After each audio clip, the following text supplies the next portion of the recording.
Hi అండి. కార్తీక మాసంలో కార్తీక సోమవార వ్రతం ఎవరైతే ఆచరిస్తారో వాళ్ళు అశ్వమేధ యాగాల ఫలాన్ని పొందుతారు. కైలాసాన్ని చేరుకుంటారు. ఆ రోజంతా ఉపవాసం ఉండి శివుడికి బిల్వ పత్రాలతో పూజ చేస్తారు. ఈ సోమవార వ్రతం గురించి ఇప్పుడు వివరాలు తెలుసుకుందాం. యమునా నది తీరంలో ఆర్యవర్త రాజ్యాన్ని చిత్రవర్మ అనే రాజు పాలించేవాడు. ఆ రాజుకి 8 మంది పుత్రుల తరువాత ఒక పుత్రిక జన్మించింది. అతను జ్యోతిష్యులను పిలిచి ఆమె జాతకం చూడమన్నాడు. వారు ఈమె అన్ని సౌభాగ్యాలు కలది కాబట్టి ఈమెకు సీమంతని అని పేరు పెట్టండి అని చెప్పారు. ఈమె గొప్ప స్త్రీ అవుతుందని, సరస్వతి వలె అన్ని కళలలోనూ రాణిస్తుంది అని, సౌందర్యము, పాతివ్రత్య శోభ, తేజస్సు, గొప్ప ఆయుష్షు, గొప్ప సౌభాగ్యము కలది అని చెప్పారు. కానీ ఒక దోషం కనపడుతుంది అని అన్నారు. వివాహమైన కొద్ది కాలానికే ఈమె భర్తను కోల్పోవలసి రావచ్చును అని సూచించారు. ఈ మాట వినగానే రాజు బాధపడ్డాడు. కాలము గడుస్తున్న కొద్దీ పాప పెరుగుతూ ఉంది. పెరిగే కొద్దీ చదువులో ప్రావీణ్యం సంపాదించింది. ఒకరోజు తన స్నేహితురాలు తన జాతకంలో ఉన్న లోపం గురించి చెప్పింది. ఈ మాటలు విన్న తర్వాత ఆమె చాలా బాధపడింది. ఆమెకు ఒక ఆలోచన వచ్చింది. సమస్య ఉన్న దగ్గర పరిష్కారం కూడా తప్పక ఉంటుంది. వాళ్ళ గురువు యజ్ఞవల్క మహాముని భార్యను ఆశ్రయించింది. ఋషిపత్ని మైత్రేయి గొప్ప బ్రహ్మజ్ఞాన సంపన్నురాలు. మైత్రేయి పాదములకు నమస్కరించి ఇలా అడిగింది.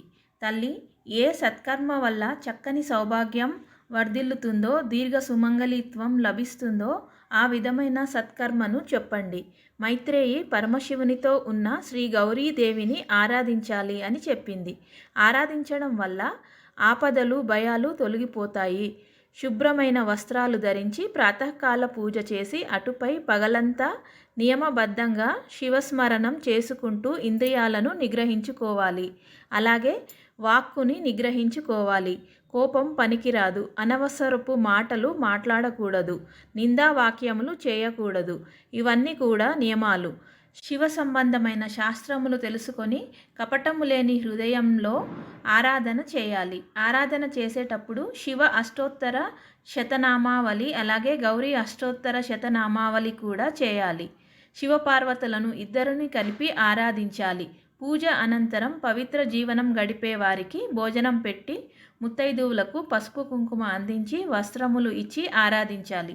ఇలా చేసే సమయంలో ఏవైనా ఆపదలు రావచ్చు, ఏవైనా సమస్యలు రావచ్చు. అయినప్పటికీ చలించకూడదు. ప్రారబ్ధ కర్మ తప్పించుకోవాలని చేసే వ్రతములలో పరీక్షలు అధికంగా ఉంటాయి. అయినా వాటిని తట్టుకొని ఆచరిస్తే శుభ ఫలితాలు కలుగుతాయి. ఇలా చేయడం వల్ల శివపార్వతుల అనుగ్రహం వల్ల ఆపదలు అనే సముద్రాన్ని సులభంగా దాటిపోతావు. నీకు ఇష్టం లేనిది నీ జీవితంలో జరగనే జరగదు. ఇది శివపూజ మహత్యం. ఇలా శివపూజ మహత్యం వల్ల ఎలాంటి సంఘటన నుంచైనా బయటపడతారు అని చెప్పిన తనకు ఉపదేశం చేసినటువంటి గురుస్వరూపిణి అయిన మైత్రేయికి నమస్కరించి వ్రతం ఆచరించడం మొదలుపెట్టింది. అప్పటికీ వివాహం కూడా నిశ్చయం కాలేదు. కన్యగా ఉన్నప్పుడే గురువుల ద్వారా గ్రహించి వ్రతాచరణ చేయడం మొదలుపెట్టింది. నిత్యము సోమవార వ్రతం చేస్తున్నది. ఇంతలో సీమంతిని తండ్రి నిషాదకు చెందిన నలదమయంతి కుమారుడు ఇంద్రసేనుడి కుమారుడు చంద్రాంగద పెళ్లి సంబంధం తీసుకువచ్చాడు. వివాహం జరిగింది. వివాహం జరిగిన కొద్ది రోజులకే చంద్రాంగద యమునా నదిలో విహరిస్తున్న సమయంలో నది పొంగు ఉధృతమై పడవ కొట్టుకుపోయింది.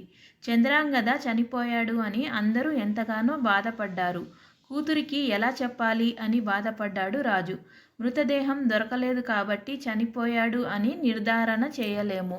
మరణించాడు అనటానికి సంపూర్ణ ఆధారాలు కనిపిస్తున్నాయి. ఈ మాట రాజు చెప్పినప్పటికీ గురువాక్యము మీద సంపూర్ణ విశ్వాసముతో శివారాధన కొనసాగిస్తూ భక్తి శ్రద్ధలతో ఉన్నది సీమంతిని. వార్త తెలిసిన మహారాజు చాలా దుఃఖంలో ఉండిపోయాడు. రాచకార్యములు కూడా విస్మరించాడు. ఇదే అదునుగా అతని దాయాదులు అతన్ని బంధించి చెరసాల పాలు చేశారు. రాజ్యాన్ని కైవసం చేసుకున్నారు. సీమంతిని మాత్రం చెక్కు చెదరకుండా శివారాధన చేస్తుంది.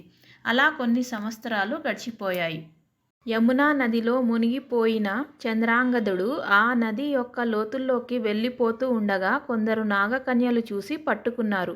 వాళ్ళు ఇతడిని నాగలోకంలో నాగరాజ్యాన్ని పాలించే తక్షకుడి దగ్గరికి తీసుకువెళ్ళారు.